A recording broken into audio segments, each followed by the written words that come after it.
Hello everyone, मैं रमन कुमार रजक स्वागत करता हूं आप सभी का अपने यूट्यूब चैनल पर। दोस्तों, आज की चर्चा का विषय है GDS2 PA एग्ज़ाम जो कि महाराष्ट्र सर्कल में हुआ था 20 दिसंबर 2020 को। आज इसके सॉल्यूशन को जानेंगे। ये जो एग्ज़ाम है महाराष्ट्र सर्कल का, वो एनालाइज इसलिए लेट हो रहा था क्योंकि कुछ लोग PDF प्रोवाइड तो कर रहे थे लेकिन करेक्ट फॉर्मेट में नहीं दे रहे थे, इसलिए उनका टाइम लग रहा था। आज हमारे पास सही फॉर्मेट में PDF है, तो आज इसका सॉल्यूशन देखते हैं। पहला प्रश्न है, FSI की फुल फॉर्म क्या है? FSI की फुल फॉर्म है फाइनेंशियल सर्विसेज इंटीग्रेटर, यानी ऑप्शन नंबर ए इसका सही आंसर होगा। क्वेश्चन नंबर 2 में है कि जो कोर सिस्टम इंटीग्रेटर है वो कौन कौन से सॉल्यूशंस या समाधान प्रदान करता है? तो जो कोर सिस्टम इंटीग्रेटर है CSI है, वो PO काउंटर और मेल ऑपरेशन के लिए, रिटेल लॉजिस्टिक पोस्ट के लिए, remittance, philately, finance and account and human resources के लिए हमें सॉल्यूशंस प्रोवाइड करता है। तो इसका जो सही आंसर होगा वो होगा option number A. Question number 3 की बात करते हैं। 3 में पूछा गया है कि NI की फुल फॉर्म क्या है? NI की full form network integrator, option number A इसका सही हो जाएगा। क्वेश्चन नंबर 4 में है कि दर्पण प्रोजेक्ट है वो किसके लिए है? दर्पण प्रोजेक्ट है वो है रूरल एरिया के लिए, और रूरल एरिया में हमारे यहाँ पर है ब्रांच पोस्ट ऑफिस। तो इसका जो सही आंसर होगा वो होगा ऑप्शन नंबर सी। वहीं क्वेश्चन नंबर 5 के बारे में बात करते हैं। 5 में पूछा गया है कि which module is used for dispatching the accountable articles. तो अकाउंटेबल आर्टिकल्स के लिए जो डिस्पैच करने के लिए जो मॉड्यूल होता है वो होता है DPMS। अकॉर्डिंग टू मी इसका जो सही आंसर होना चाहिए वो होगा option number C. Question number 6 में है कि CSI core system integrator environment the post office classified into, यानी क्वेश्चन नंबर 6 में पूछा गया है कि जो कोर सिस्टम इंटीग्रेटर है वातावरण में डाकघर को वर्गीकृत किया गया है। अकॉर्डिंग टू मी इसका जो सही आंसर होना चाहिए था वो होना चाहिए था ए, प्रॉफिट सेंटर। वहीं क्वेश्चन नंबर 7 की बात करते हैं। 7 में है कि जो एम्प्लॉय ID होती है वो कितने डिजिट की होती है? तो एम्प्लॉय ID जो होती है कर्मचारियों के लिए वो 8 अंक की होती है। तो इसका सही आंसर होगा ऑप्शन नंबर ए।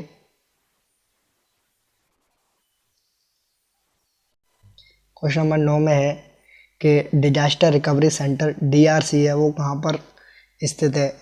जो DRC है वो सेप्ट मैसूर में स्थित है, यानी ऑप्शन नंबर ए इसका सही आंसर होगा 8th का। क्वेश्चन नंबर 9 में है कि which module is use for accounting in CSI SAP application. SAP का जो CSI SAP का एप्लीकेशन है जो अकाउंटिंग के लिए यूज़ होता है वो कौन सा मॉड्यूल है? तो अकाउंट के लिए होता है F&A, फाइनेंस एंड अकाउंट, यानी कि ऑप्शन नंबर डी इसका सही आंसर होना चाहिए। वहीं क्वेश्चन नंबर 10 की बात करते हैं। 10 में पूछा गया है कि counter users can not log in multiple system as counter are mapped with. According to me इसका जो सही आंसर होना चाहिए था वो होगा मल्टीपल एक्सेस कंट्रोल बाइंडिंग, और ऑप्शन नंबर ए में दिया था मीडिया असेस कंट्रोल बाइंडिंग, और ऑप्शन नंबर सी में था मैप्ड असेस कंट्रोल बाइंडिंग। तो अकॉर्डिंग टू मी जो इसका सही आंसर होना चाहिए था वो होना चाहिए था option number A. Question number 11 में है कि जो प्रिजर्वेशन पीरियड है नॉमिनल रोल का वो क्या होता है या कितना होता है?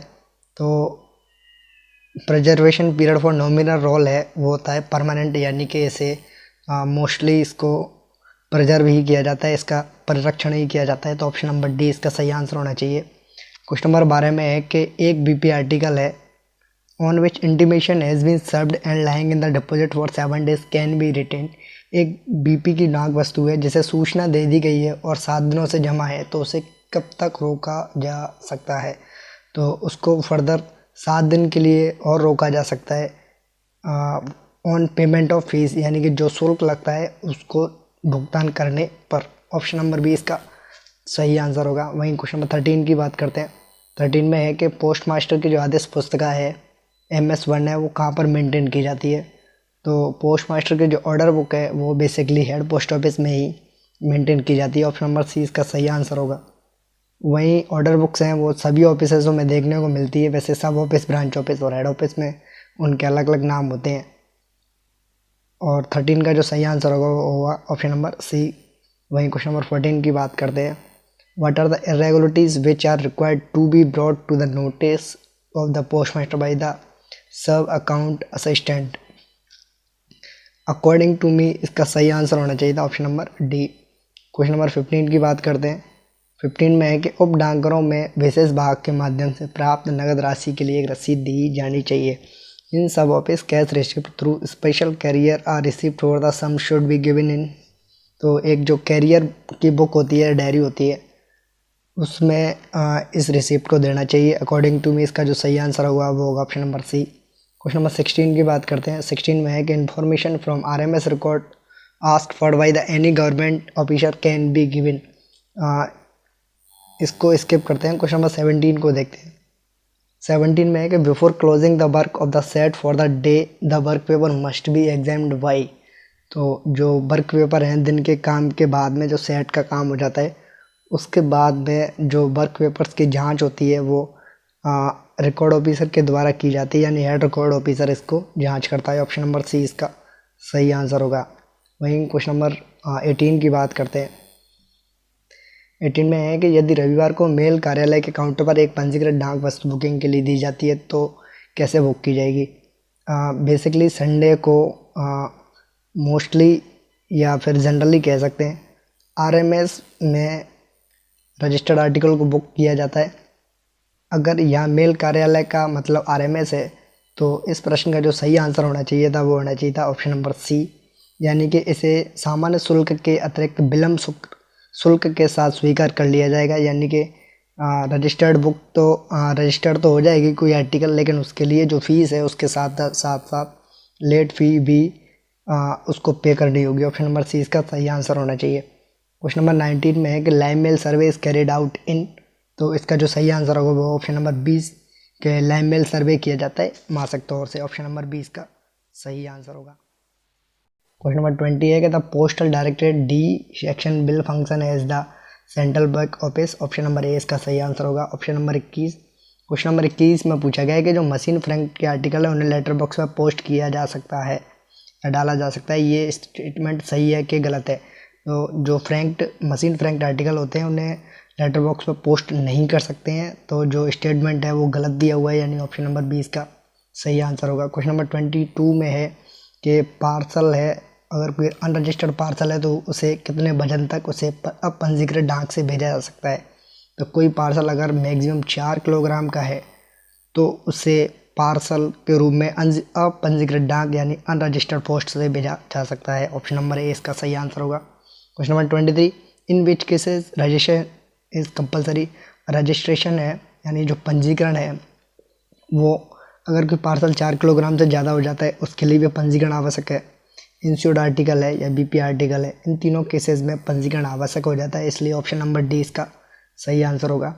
क्वेश्चन नंबर 24 में पूछा गया है कि एक postal article can B redirected only by, कि एक जो पोस्टल आर्टिकल है उससे कब रीडायरेक्ट किया जाता है या कहाँ से रीडायरेक्ट किया जा सकता है। तो जहाँ के लिए वो आर्टिकल बुक हुआ होगा या एड्रेस्ड हुआ होगा सिर्फ उसी केस में ही या वहाँ से ही इसे रीडायरेक्ट किया जा सकता है। ऑप्शन नंबर सी इसका सही आंसर होगा। क्वेश्चन नंबर 25 में है कि register article address to a pardanashin women should be delivered. एक प्रदानशील महिला के नाम से पंजीकृत डाक वस्तु का वितरण किया जाना चाहिए। तो एक प्रदानशील महिला है, पैडर्नेशन वुमेन है, तो उसका जो आर्टिकल है वो किसी एक अपने एजेंट को या किसी एक ऐसे व्यक्ति को नियुक्त करेगी अपने ही स्वेच्छा से कि वो उनके नाम से सिग्नेचर करे और पोस्टमैन को बता दे कि इनको वो डाक दे सकते हैं, यानी ऑप्शन नंबर सी इसका सही आंसर होगा। क्वेश्चन नंबर 26 में पूछा गया है कि एक अंध साहित्य का पैकेट है, उन्हें किस भुगतान से छूट नहीं दी गई है। तो ब्लाइंड लिटरेचर का जो पैकेट है उसे पोस्टेज, रजिस्ट्रेशन फ़ी और फ़ी फॉर एक्नॉलेजमेंट से छूट मिली हुई है, लेकिन उन पर हवाई चार्जेस लगते हैं, यानी एयर मेल के जो चार्जेस हैं हवाई डाक प्रभार है वो लगता है, यानी ऑप्शन नंबर सी इसका सही आंसर होगा। Question number 27, reduction fee of parcel except delivery area और ओरिजिनल एड्रेस इज, कि वितरण क्षेत्र या मूल पते को छोड़कर पार्सल का पुनः प्रेषण शुल्क क्या है। तो हाफ द प्रीपेड रेट, यानी कि ऑप्शन नंबर सी इसका सही आंसर होगा। Question number 28, licence for registered newspaper is issue by head of the division, यानी ऑप्शन नंबर सी इसका सही आंसर होगा। Question number 29, the following article can be transmitted by air without any additional charge. तो जो first class की mails होती हैं, first class की मेल हैं, उन्हें बिना किसी एडिशनल चार्ज के एयर के माध्यम से, हवाई माध्यम से उन्हें भेजा जा सकता है। यानी ऑप्शन नंबर 20 का सही आंसर होगा सभी प्रथम श्रेणी की डाक। क्वेश्चन नंबर 30, फर्स्ट क्लास मेल्स क्या है?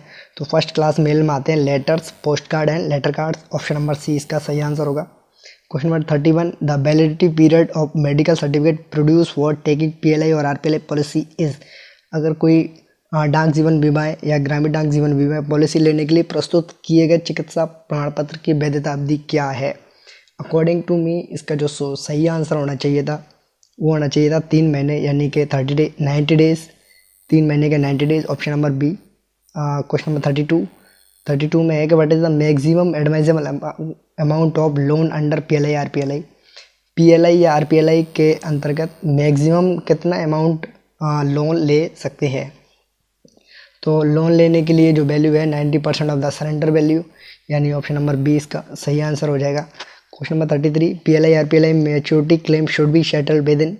तो अगर आरपीएलआई और पीएलआई का मैच्योरिटी क्लेम है वो कितने दिनों के भीतर सेटल्ड किया जाना चाहिए, यानी कि उसका निपटान कितने दिनों के अंतर्गत किया जाना चाहिए? तो इसका जो सही आंसर होगा वो होगा 30 डेज। ऑप्शन नंबर ए इसका सही आंसर है। क्वेश्चन नंबर 34 में है which one is not a premium product. जो पार्सल है वो एक प्रीमियम प्रोडक्ट नहीं है, इसका सही आंसर होगा option number A. Question number 35, advertisement on postal stationery comes under which category of product. यानी कि जो एडवर्टीजमेंट है वो डाक लेखन सामग्री के किस कैटेगरी के अंतर्गत आती है? तो वो आती है मीडिया पोस्ट के अंतर्गत, यानी ऑप्शन नंबर सी इसका सही आंसर होगा। क्वेश्चन नंबर 36, भारत का पहला डाक टिकट। तो पहला डाक टिकट है वो है सिंध डॉक। ऑप्शन नंबर बी इसका सही आंसर है।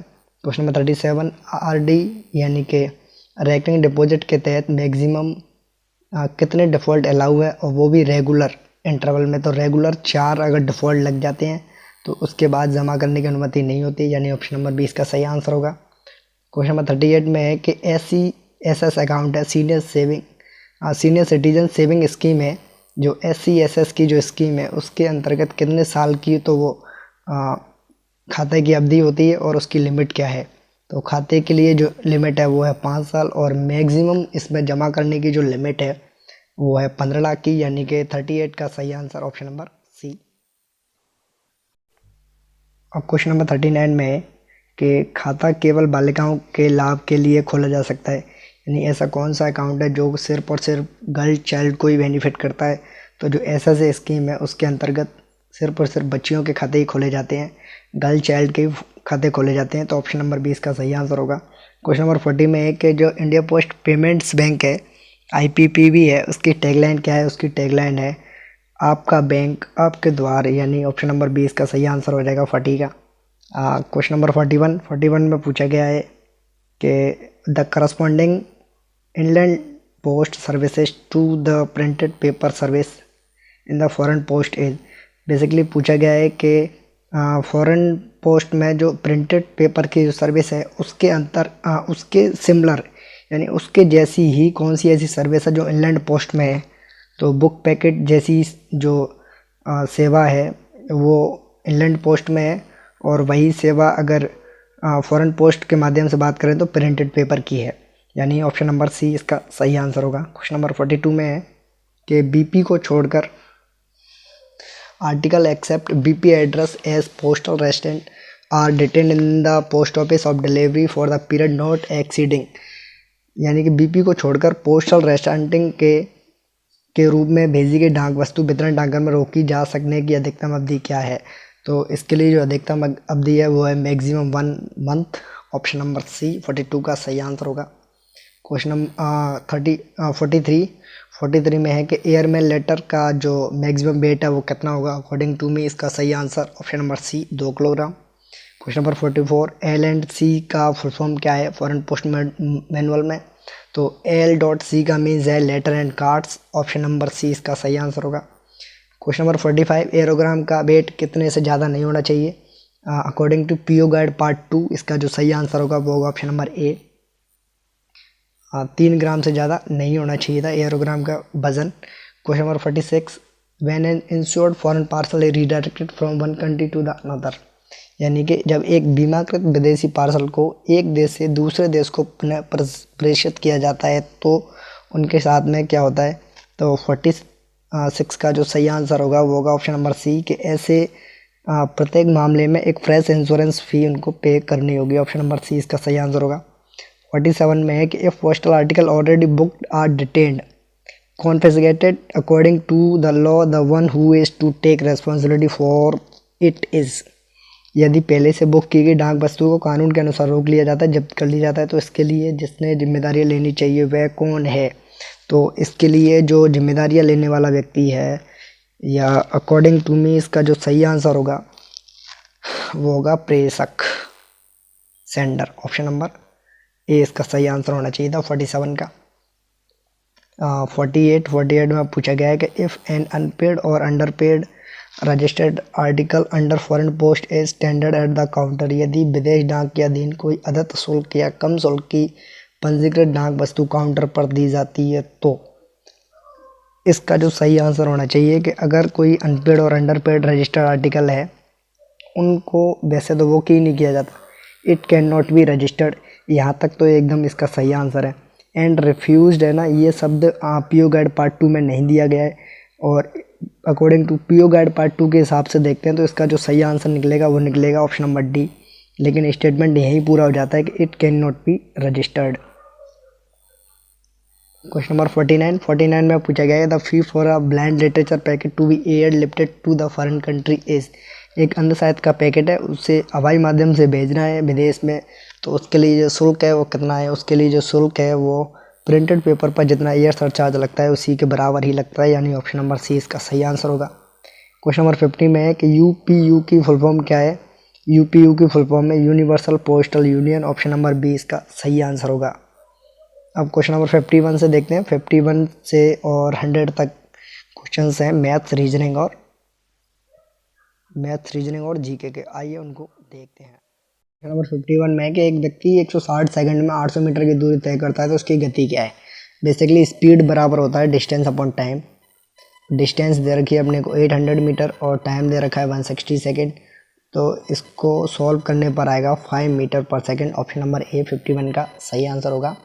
क्वेश्चन नंबर 52, एक धावक 8 मीटर प्रति सेकंड की गति से 200 मीटर दौड़ता है तो वह कितने समय में दौड़ पूरी कर लेगा।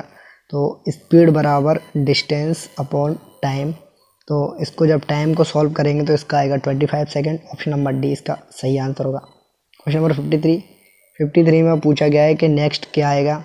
तो 10 के बाद आ रहा है 12, 14, 16 के बाद आएगा 18, ए के बाद आ रहा है सी, ई, जी के बाद में आएगा आई, यानी इसका जो सही आंसर होगा 53 का वो होगा ऑप्शन नंबर बी। 54 का पता ही नहीं चल रहा कि अक्षर सममित कौन सा है, सिमेट्रिकल कौन सा है। अकॉर्डिंग टू मी जो इसका सही आंसर होना चाहिए था वो होगा ऑप्शन नंबर ए, 54 का ए। क्वेश्चन नंबर 55 में पूछा गया है कि नेक्स्ट वन क्या है, इसके आगे क्या आएगा। तो 4 + 5 9 हो रहा है, यहाँ 7 ऐड हो रहे हैं, इधर 9 ऐड हो रहे हैं, अभी हो जाएगा 11 ऐड। 4 + 11 ऐड करने पर 25 आएंगे 36, 55 का हो जाएगा बी। क्वेश्चन नंबर 56 में क्या आएगा। 70 में से 5 - 65, 5 - 60, 5 - 55 और 5 - तो 50 वाला ऑप्शन नंबर डी, 56 का आ जाएगा डी। 57 में क्या है, 1 + 2 3, 3 + 3 6, +4 10, +5 15 और +6 21, यानी ऑप्शन नंबर ए 57 का सही आंसर हो जाएगा। 58 में क्या है, नीचे दिए गए अनुक्रम में कौन सी आगे वाली संख्या है। अच्छा, बेसिकली इसमें है, इस तरीके से चलेगा ये सिस्टम। तो इसमें 31 में 3, 34 और 34 में 3, 37, 58 का हो जाएगा ऑप्शन नंबर ए। 59 मॉरल के बारे में सही स्टेटमेंट है, तो मॉरल के बारे में सही स्टेटमेंट कौन सा है। यह एक एटीट्यूड का एक रूप है, एटीट्यूड का एक रूप तो हो ही नहीं सकता, यानी ऑप्शन नंबर ए तो गलत हो गया। ए वाले ये दोनों ऑप्शन गए, इनको क्रॉस कर दो। ऑप्शन नंबर बी में यह कार्य समूह के बारे में सकारात्मक भावनाओं में व्यक्त करता है, ठीक है, यह विश्वास दिलाता है कि मुश्किल लक्ष्य आसानी से प्राप्त किए जा सकते हैं। ठीक है, यह सही और गलत कर्म के बीच अंतर का ज्ञान है।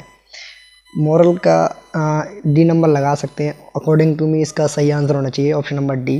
क्वेश्चन नंबर 60, कोई व्यक्ति नैतिक निर्णय लेने में कैसे सक्षम है? उसके हादसे को समझकर, उसके कर्मों के परिणाम को समझकर, उसके कर्म के लिए उस पर लगाए गए दंड से डरकर और भयभीत होकर, कर्म को निष्पादित करने के लिए अपने गए साधनों को समझकर। नैतिक निर्णय लेने में अकॉर्डिंग टू मी इसका जो सही आंसर होना चाहिए, उसके हादसे को समझकर, उसके कर्मों के परिणाम को समझकर। अकॉर्डिंग टू मी इसका जो सही आंसर होना चाहिए था वो होगा ऑप्शन नंबर सी। 61 को देखते हैं। 61 में क्या है, सॉल्व करना है। 10 + 5 15, 15/3 प्लस 8 2 × 8 16, ये हो जाएगा 5 + 16 25। ऑप्शन नंबर डी 61 का सही आंसर होगा। 62, 20 वस्तुओं का मूल 90, तो 90/20 एक का हो जाएगा 4.5 और 9 का पूछा हुआ है तो ये हो जाएगा 40.50, यानी 62 का ऑप्शन नंबर बी। 63 की बात करते हैं। 63 में पूछा गया यदि 15 अंडों का मूल्य 75 है तो 4 दर्जन का पूछा है। तो एक का हो गया 5 रुपये और 4 दर्जन मीन्स 12 × 4 48, ये हो जाएगा 240। 63 का ऑप्शन नंबर ए। 64, 23 खिलौनों का मूल्य 276, तो 12 का कितना? तो 23 का 276, तो 276/23, ये हो जाएगा 12। 12 × 12 144। ऑप्शन नंबर ए इसका सही आंसर होगा। क्वेश्चन नंबर 65 में पूछा गया है कि कुछ व्यक्ति एक कार्य को 100 दिन में करते हैं और उसमें से कुछ व्यक्ति हैं वो 100 दिनों में कार्य करते हैं। अगर उनमें से 10 कम कर दिए जाएँ तो 10 दिन ज़्यादा लगेंगे। बेसिकली ये हो जाएगा x × 100 = x - 10 × 110, और इसको जब सॉल्व करेंगे तो इसका सही आंसर आएगा ऑप्शन नंबर डी 110। 66, एक कारीगर प्रति 2 घंटे में एक खिलौना बनाता है तो 80 घंटे में, तो 2 घंटे में बना रहा है 1, 80 घंटे में कितने बनाएगा? 40। ऑप्शन नंबर ए 66 का सही आंसर होगा। क्वेश्चन नंबर 67, नेक्स्ट वन पूछा है क्या होगा? 1 में 10 जोड़ने पर 11, इसमें 20 जोड़ने पर 31, 30 जोड़ने पर 61 और 40 जोड़ेंगे नेक्स्ट वन, तो ये हो जाएगा 101, यानी ऑप्शन नंबर ए इसका सही आंसर होगा 61 का। 67 का ए। 68 में पूछा क्या है? अच्छा, ये पूछा हुआ है नेक्स्ट वन क्या है, ऐसे कर लेते हैं। तो 10 + 5 15 + 5 20, 68 का हो जाएगा option number A. Question number 69 में क्या है? नेक्स्ट वन इसमें भी पूछा हुआ है। नेक्स्ट वन इसका आ जाएगा ये करके ये, तो 117 में 7 जोड़ा और इसमें 124 में 7 जोड़ देंगे 131। ऑप्शन नंबर डी 69 का ऑप्शन नंबर डी। 70 में पूछा हुआ है fill in the blanks, UVW आएगा भाई, तो 32, 29 और 26। ऑप्शन नंबर ए 70 का ऑप्शन नंबर ए। 71 में अगर आप देख सकते हो तो इसमें दो इसका जो सही आंसर होना चाहिए 71 का वो होगा ऑप्शन नंबर डी, और 71 का ऑप्शन नंबर डी, यानी कि फिगर नंबर 4 इसका सही हो रहा है। वो कैसे हो रहा है? बेसिकली आप देख पा रहे होंगे तो इसमें ऐसे करके त्रिभुज है ना, जो ट्रायंगल है, और बेसिकली जो नीचे वाले फिगर में इस तरीके से ट्रायंगल बने हुए हैं। एक तो ऐसे आएगा ट्रायंगल और एक आएगा ट्रायंगल ऐसे करके, ये तो ये दोनों सिचुएशन है ना, वो इस वाले फिगर में दिख रही है, यानी ऑप्शन नंबर डी इसका सही आंसर होना चाहिए। 72 में है इसमें जो साइड में थोड़ी थोड़ी सी जो जगह है वो सिर्फ और सिर्फ नंबर 3 में ही है, यानी ऑप्शन नंबर सी इसका सही आंसर होगा। क्वेश्चन नंबर 73 में पूछा गया है, ये भी फिट करने वाला है, तो फिट करने वाले में देखते हैं। तो ये कोने से जो लगे हुए हैं ना, ये सिर्फ और सिर्फ इस वाले कोने पर लगेगा इस बार, यानी कि एक बार इस वाले कॉर्नर पर आ गया, एक बार इस पर आ गया और एक बार इस पर आ गया। अब आना है इस वाले कॉर्नर पर, तो इस वाले कॉर्नर पर जो साइन आएंगे ना वो 4 नंबर में ही है, यानी ऑप्शन नंबर डी इसका सही आंसर होगा। क्वेश्चन नंबर 74 में बेसिकली कुछ नहीं करना है, ऐसे करके ऐसे बनाना है, यानी कि ऐसे करके ऐसे आएगा, जो कि 4 नंबर में है, यानी ऑप्शन नंबर डी इसका सही आंसर होगा। 75 में क्या है कि पहले ऐसे दिया हुआ है इस वाले में, फिर ऐसे दिया हुआ है यानी इस वाले में, बेसिकली ऐसे तो आएगा नहीं, बचा ऑप्शन ये वाला, तो यानी ऑप्शन नंबर बी इसका सही आंसर होगा 75 का। 76 में भी फिल इन द ब्लैंक्स है, तो इसमें अगर आप देख पा रहे होंगे तो इसमें इस तरीके से बनेगा ऐसे करके, और उसके बाद में ऐसे आएगा। तो ये जो फिगर है ना वो सिर्फ और सिर्फ कौन से वाले में देखेगा, 76 में ये देखेगा ऑप्शन नंबर बी में, यानी ये दिख रहा है इधर।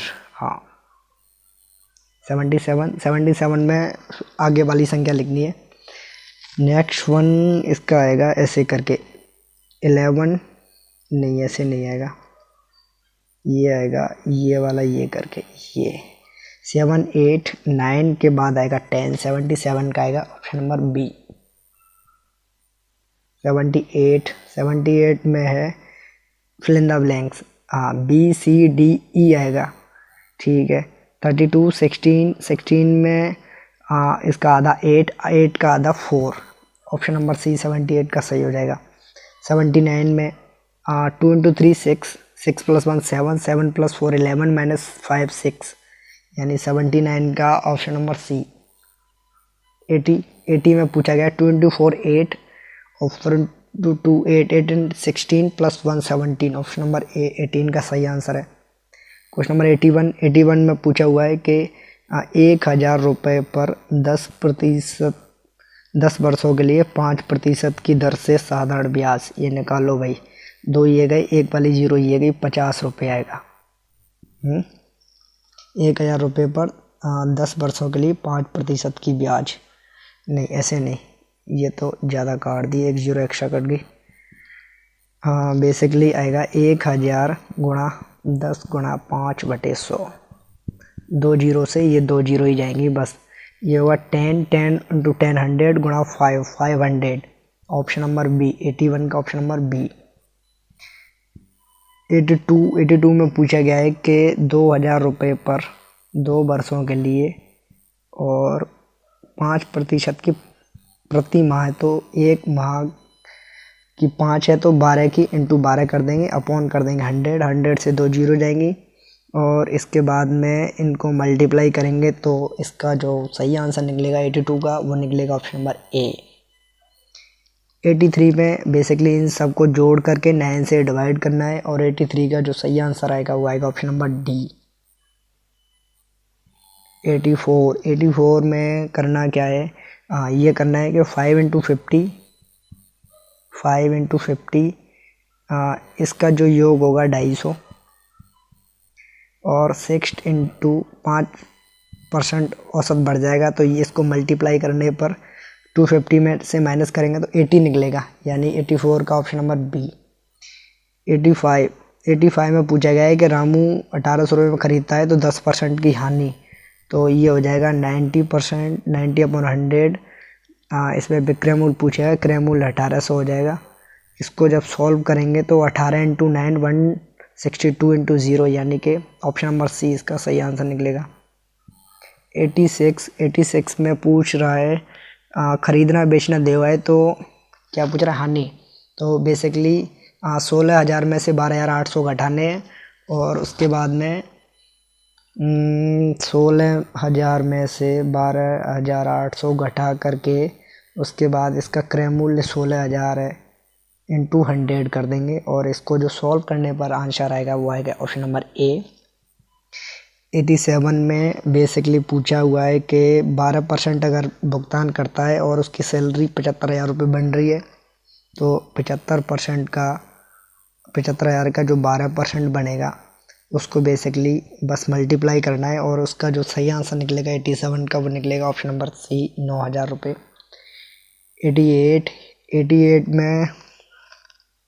88 में करना कुछ नहीं है कि x मान लेते हैं टोटल को, और उसका 9% निकालेंगे बराबर 2700 कर देंगे, जितना भी आंसर आएगा उसको 12 से मल्टीप्लाई कर देंगे, क्योंकि ये मासिक चल रहा है, पूछा वार्षिक आय है। तो सही आंसर 88 का सी। 89 पर ब्याज पूछी है, 89 का ब्याज दर किससे कमाया है, यानी इंटरेस्ट रेट पूछा है आर। तो 89 का सही आंसर निकल रहा है सी। 90 का आ रहा है ए। 91 ROM की full form read only memory, option number B. 92 भारतीय राष्ट्रीय कांग्रेस के पहले अध्यक्ष। भारतीय राष्ट्रीय कांग्रेस के पहले अध्यक्ष थे WC Banerjee, option number C. The post office नाटक किसने लिखा है, तो द पोस्ट ऑफिस नाटक लिखा है रविन्द्रनाथ टैगोर ने, ऑप्शन नंबर सी। 94 HTTP का full form hyper text transfer protocol, option number B. 95 में महात्मा गांधी द्वारा प्रसिद्ध दांडी मार्च किस वर्ष किया गया था, दांडी मार्च किया गया था 1930 को, ऑप्शन नंबर बी। 96 5 नदियों की भूमि, यानी पंजाब, पंजाब का शाब्दिक अर्थ है 5 नदियों की 5 नदियों का संगम है जो। सरिस्का अभ्यारण्य कहाँ पर है, सरिस्का अभ्यारण्य स्थित है अलवर राजस्थान में, option number D. Glimpses of world history, glimpses of world history है वो लिखी गई थी जवाहरलाल नेहरू के द्वारा, ऑप्शन नंबर बी। 99 भारत में राज्यसभा की टोटल सीट है 250, मैक्सिमम स्ट्रेंथ, ऑप्शन नंबर ए। राज्यसभा का पदेन अध्यक्ष कौन होता है, उपराष्ट्रपति होते हैं, ऑप्शन नंबर बी।